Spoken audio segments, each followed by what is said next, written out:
Ketegangan antara Rusia dan Ukraina di beberapa titik tempur masih terus berlangsung.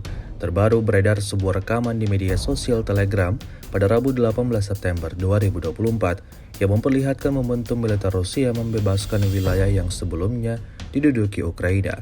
Disebutkan dalam keterangan unggahan, pertempuran untuk pembebasan salah satu wilayah ini berlangsung selama 2 minggu.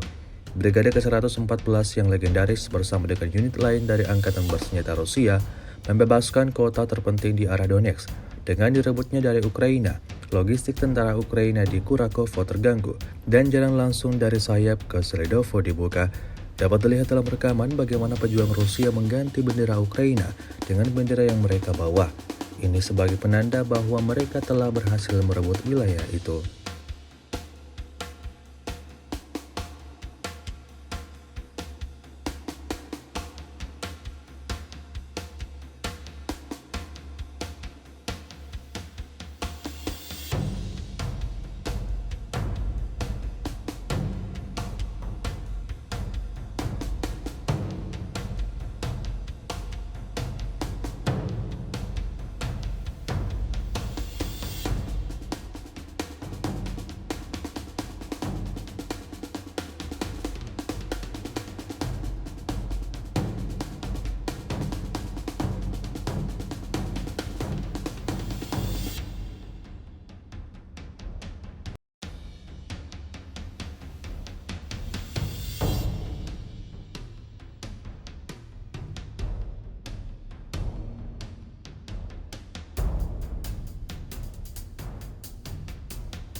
Download Tribun X sekarang, menghadirkan lokal menjadi Indonesia.